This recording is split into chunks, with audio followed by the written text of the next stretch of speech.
Do you know what's the most important thing about leadership? Showing up, because that's half the job done.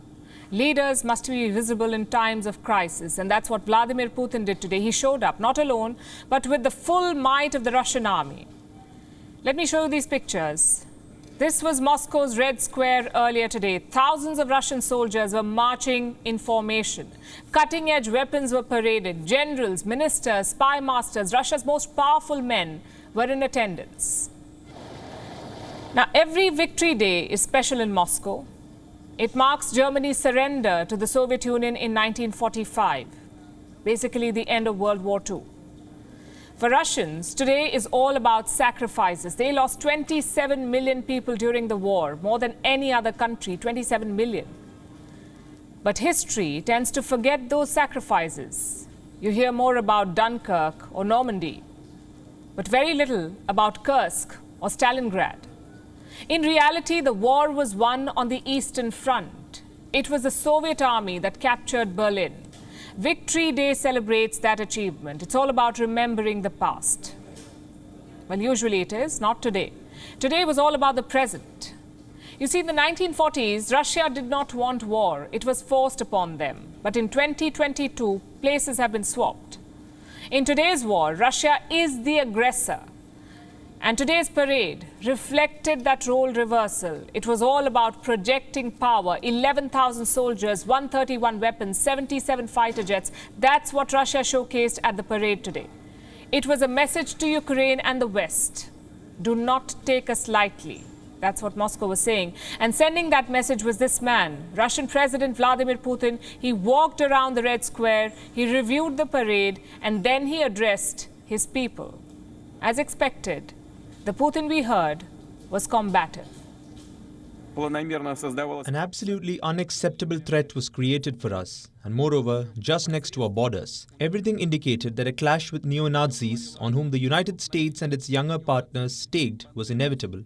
I repeat, we saw how the military infrastructure was being developed, how hundreds of foreign advisors began to work. There were regular deliveries of most modern weapons from NATO countries. The danger grew every day.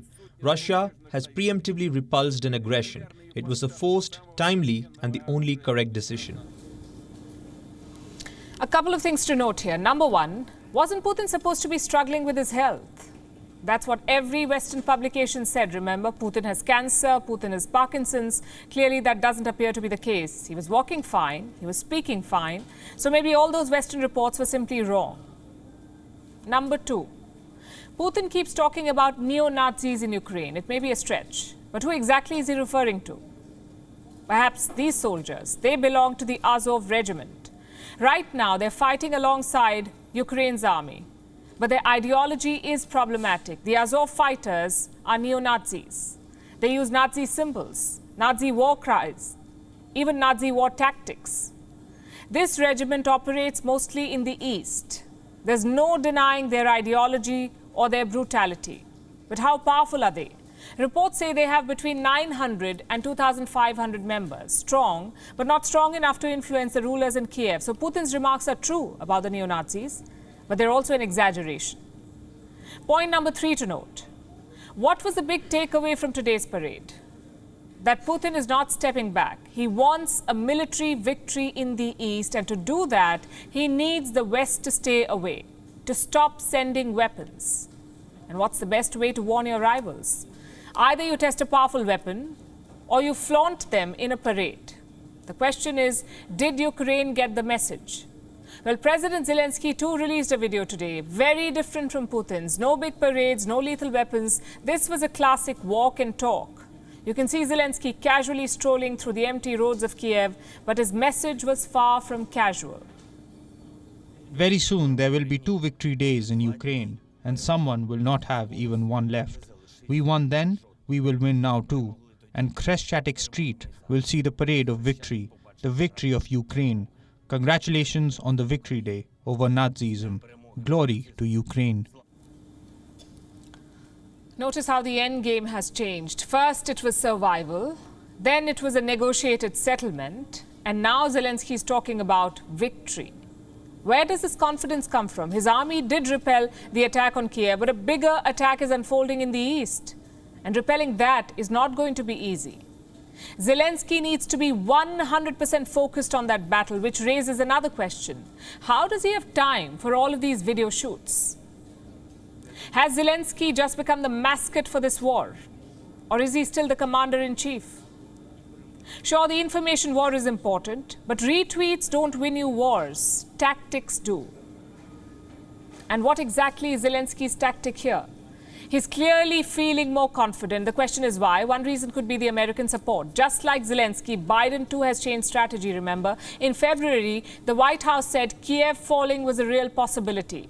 By April, the Pentagon was talking about victory. Listen to this.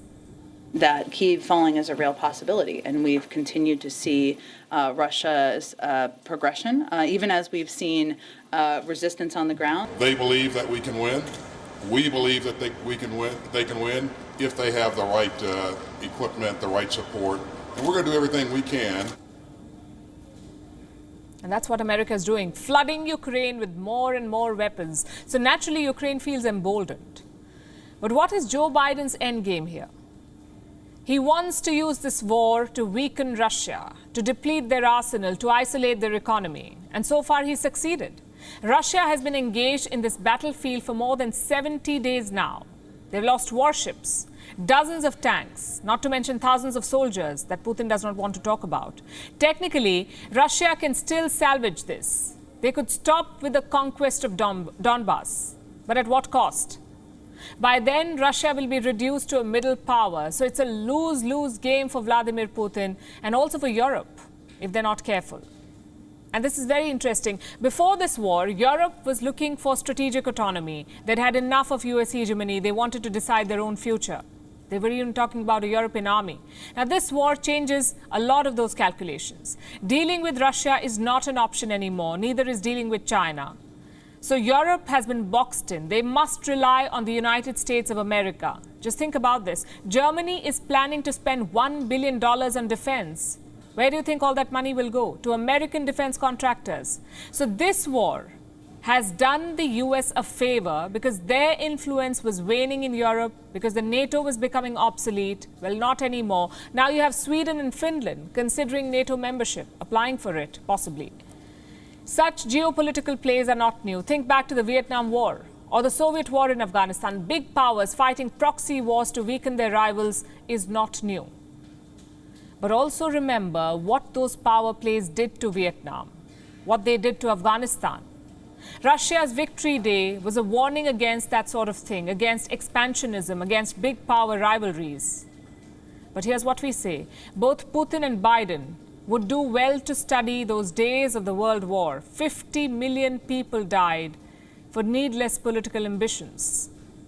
More than 7 decades later, it seems little has changed.